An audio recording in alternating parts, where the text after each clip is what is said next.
with another bit of Total War Warhammer 2 quick match gameplay.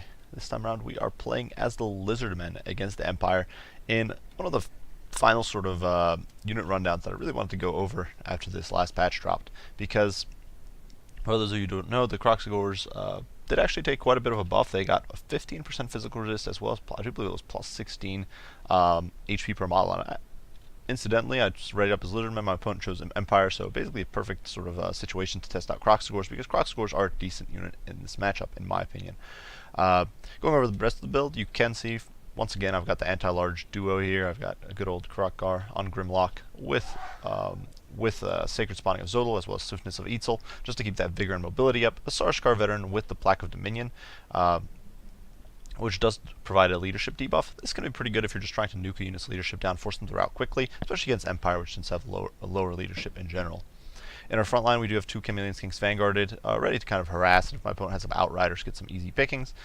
In the back, 3 units of Sarge Warriors with shields, providing shelter, providing cover for 2 Krox. These guys are there to crack great swords, but also just to apply good pressure to normal infantry. And then a Bastillodon with a Vivification Crystal, just to provide those heals and that terror support and all that sort of stuff. For those of you who don't know, the Krox actually do have a monstrous bonus for infantry of 20, so they're actually really good at cracking heavy infantry if they're able to stay alive. So I really figured they could be good here. On the flank, we do have a single unit of Feral Cold Ones, just to provide interdiction on the back lines. And then a Skink Priest of Heavens up in there on his Pterodon, with basically just the usual sort of debuffs. We got Harmonic Convergence, Wind Blast, and Curse of the Midnight Wind, providing basically whatever we need in case I need to crack the line. The extra buff from Harmonic Convergence is great. Wind Blast, good to melt sort of handguns or light infantry, or even heavy infantry if you get a nice angle. And then Curse of the Midnight Wind for those debuffs to keep my guys alive. For my opponent's build, a somewhat conventional build, I'd say, because he's got Zintler's Reichsguard hidden up here in the trees. Zintler's Reichsguard is actually not a terrible pick in this matchup. I don't think they're great, just because I think that Demigryph Knights are kind of what you want, but they do actually have a pretty great advantage here with Immunity Psychology. Their base stats are, of course, rather good. They're 9 Veteran C Reichsguard, but they do have Immunity Psychology and Vanguard deployment, so they're kind of deployed here. My opponent was perhaps expecting me to Vanguard some Chameleon Skinks up there, be a nuisance. Perhaps just hoping to get a bit of an ambush on me. Regardless, they hold pretty well even against terror-causing monsters like Carnosaurs. For his front line, my opponent has a mix of Halberdiers, Flagellants, and Sigmar Sun, so unbreakable front line, backed by 2 units of Greatswords. As I've discussed before, these guys trade really well with Temple Guard. It's about a 50-50 matchup, but especially on cost efficiency, Greatswords just dominate as Lizardmen infantry. And given with certain matchups, they can actually beat Temple Guard. If they're blobbed up and it gets extended, it lasts a little longer, and the Greatswords do lose out, but they can beat them, so it's a tough matchup. In the back, handguns, silver bullets, so AP contingent, Hammer of the Witches in the very back, who's just already teeing off on my Revivification Crystal, and then we got some spears on the periphery just to provide some anti-large coverage. Lord of Light Wizard with Phos Protection, Exorcism, probably a mistake. I see this pretty often. People forget to take Exorcism off. Don't bother with it. It's a waste of shit against anything that's not undead. But Phos Protection, Net of Mintok, and Power Stone, so good selection of spells there, and lots of Winds of Magic. Volkmar the Grim with his full assortment of buffs. And yeah, so no Benediction though, which I think might actually be a little bit of a mistake against Lizardmen, who do have a lot of leadership debuffs usually. But he does have his Banishment, Grand Soulfire, Hammer of Sigmar, and Grand Shield of Faith, plus of course the Jade Griffin. You guys probably already did see the Wind Blast, which knocked off about 2,000 HP on this unit of Halberdiers. Perhaps not the most efficient use of it, but did want to try to get some damage off on him before immediate lines met. And here on the periphery, you can see Kroq and the Sarskar veteran are already diving at the Zintler's Reichsguard. My opponent is keeping his cannon firing on my Bastillodon. There's not much I can do to shelter it here. It's simply going to get its face pounded in, and nothing you can really do about that. And it is losing about 800 HP a shot. Over here on the flank, you can see the Chameleon Skinks as they're dashing around. I have them on free fire because I don't really care what they're shooting at, so I'm trying to whittle down these Halberdiers. The Cold One Riders flanking around, ready to go for my opponent's backline, and a Kroq and the Sarskar vet making mincemeat out of the Zintler's Reichsguard. You can see these guys just really can't hold up. They don't have enough HP per model. They don't have enough melee defense. Kroq's got like what, bonus for Sarge of 35. Sarskar vet's probably pretty similar. Yeah, both have bonus for Sarge of 35. The Zintler's Reichsguard there got completely dumpstered. Now, granted, Kroq took a bit of beating, but it's all okay. Unfortunately, I make a big mistake here, big misplay, and I did get a Wind Blast on the silver bullets, but now my opponent snags me with a net, and promptly begins to shut down my Skink Priest. And this was a huge mistake on my part. It's going to cost me all of my magic, and I still have quite a bit of magic left, so this is going to essentially set the tone for the rest of the game and really be a big pain. Regardless, over here you can see Kroq is going to dive on the Light Wizard, trying to punish him a little bit. But my opponent continues firing away at this King Priest, and he is going to be routed off the field. Over here, Banishment does go down, messing up some of my Saurus Warriors, causing them to rampage, but of course it doesn't matter too much. The Kroxigors who will hold their ground and continue pounding away, and these Sigmar Suns are not going to last all that much longer. In the meantime, the Chameleon Kings here have managed to kind of rout off the Halberdiers with some Saurus Warrior help, but on the flip side, we have kind of lost the Bastillodon, who's wandering away here, meandering away, and I haven't actually gotten a single cast of Revivification Crystal yet. However, we have kind of managed to get into my opponent's backline. Unfortunately, you can see the King Priest just shattered, which is a huge problem for me, or a huge issue, but we do get into the backline here. I pop Black with a minion, trying to debuff and force these troops off, but it's just not happening. The Hammer of Witches is holding strong, but we do get these cold ones in there, and they're going to tie down the crew, waste their time. In the meantime, Kroq can move on to bigger and better things here. Unfortunately, although we do get into the Zimmer's Reichsguard, all of these handguns are still firing, so we are going to throw the Chameleon Kings against them. Chameleon Kings are not a great melee unit by any means, but you know, against handguns who aren't very good either, they'll do okay, especially because they have poison damage, and so we can time down, kind of run them down, do a lot of damage. This unit's second unit Chameleon Kings, setting them against the handguns, trying to tie down all this shooting from my opponent from just shooting me to death right now, because that is really what's... My opponent continues netting me. He's got a lot of Winds of Magic, and he is really whittling me down.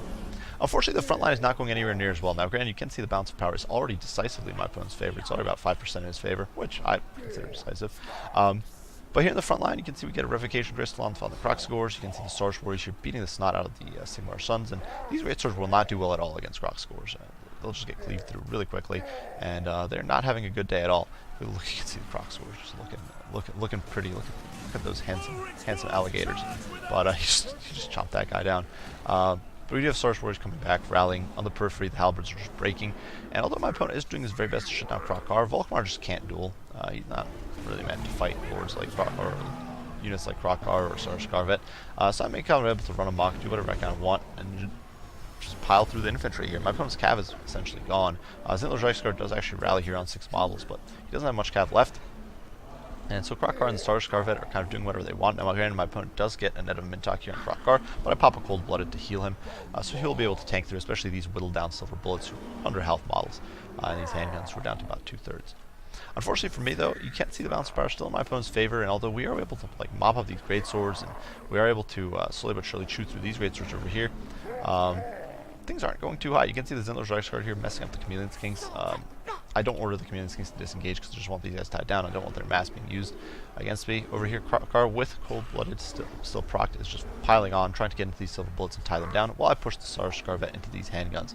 And my opponent just has a lot of casting power this game, and it was really frustrating with how many nets were going down. It's a great strategy against dinos, so definitely use it if you're playing as Empire, but it was really annoying trying to fight through. And over here, my opponent gets a lovely banishment on my mob of Saurus Warriors and Kroxigors and Chameleon Kings who had been mopping up these great swords.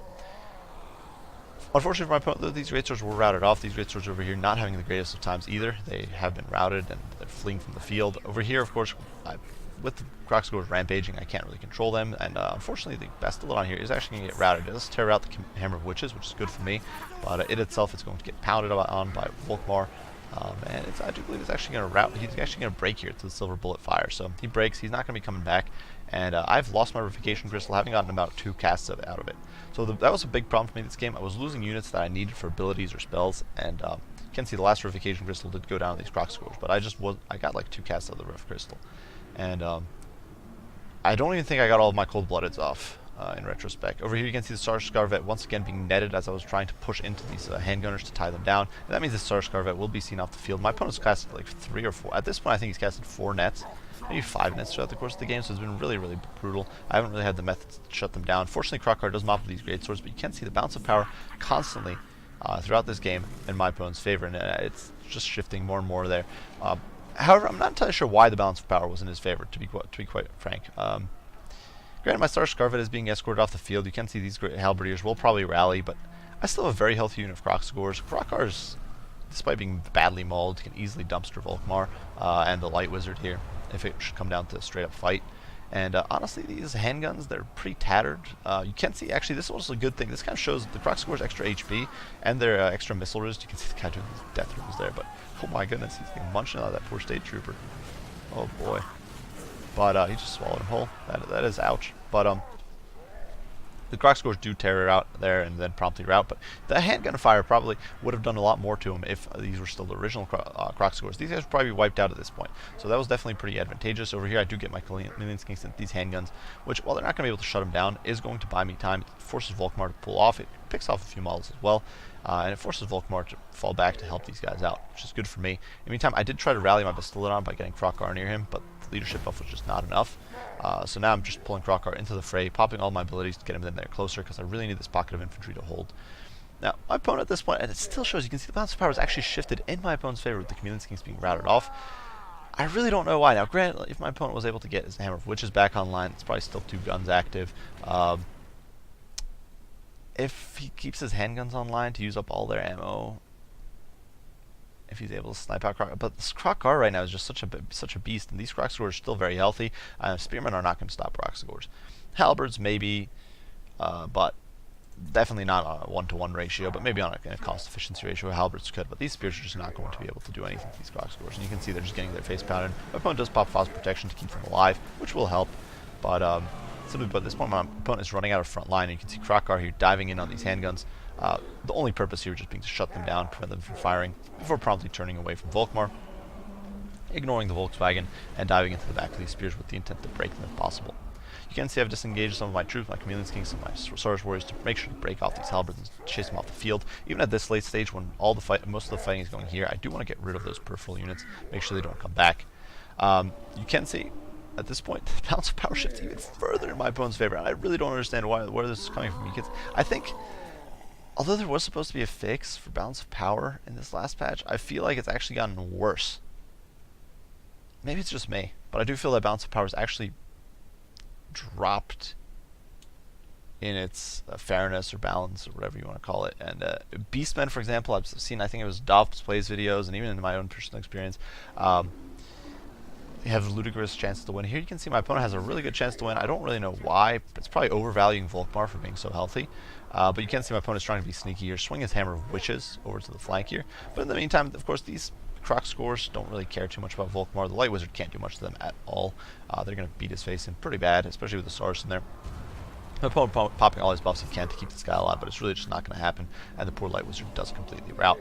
Meantime, these halberds are trying to screen for the Hammer of Witches. If my opponent can get it back online, he could potentially still turn this around, perhaps. But you can see I'm sending the chameleon skinks in there. They're firing off a few darts at the halberds, but you can see they pick off one guy at the periphery there. He had a bad way to go there. But the chameleon skinks here trying to skirt around the edges, and I actually pull the Saurus warriors off to engage on the halberds.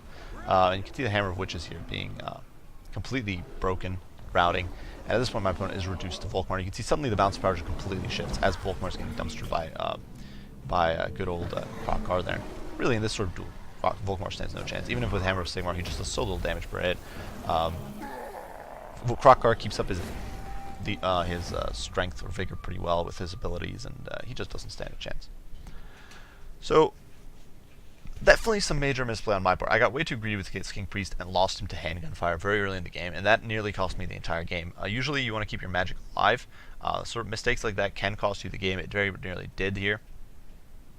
Had I been able to get that King Priest in there for longer, my opponent's front lines would have probably held much worse because I could have been hitting them with either my troops with harmonic convergence. I could have been hitting his troops with debuffs like the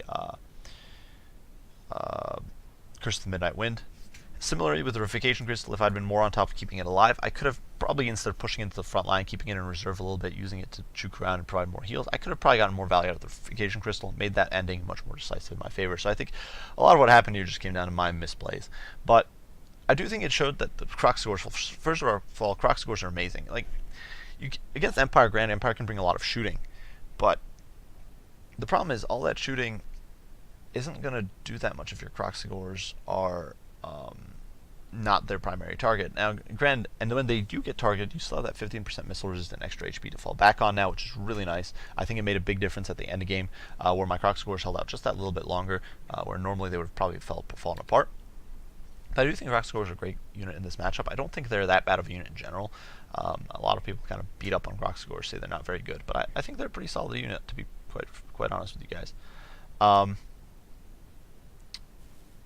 As for the rest of this build, well, we got Kroq, of course, and the Scarvet just dominating my opponent's backline. They dumpstered the Zintler's Reichsguard. They were jumping around between the dinos. When my opponent only had one unit of cav, he didn't really have the mass to stop them, so they could kind of get away with whatever they wanted.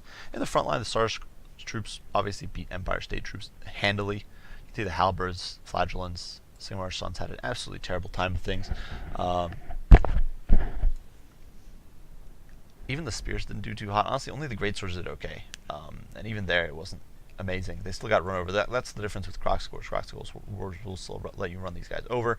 The handguns, of course, and the cannon, you can't really judge them based on their kill count here. They were trying to kill Kroq and the Scarvet, and as you can see, these guys gained 2 chevrons, so some pretty brutal stuff. This Chameleon Skinks did a great job being thrown into melee, acting as a sort of flanking harass unit, so doing a really good job there. And I do think this is a fairly competitive build against Empire. Micro or bad micro or not bad micro, I think it's a pretty competitive build. And definitely had a lot of fun with the new Kroq scores. So I do hope you guys enjoyed the video. Great game to my opponent, Matuska here. I do hope you guys enjoyed the video. If you did, be sure to leave a like and subscribe below. If you have any comments, any criticism, any questions, anything like that, be sure to post them. I'll respond as soon as I can. As usual, guys, I do appreciate you all for watching, and I'll see you all in the next one. Bye for now.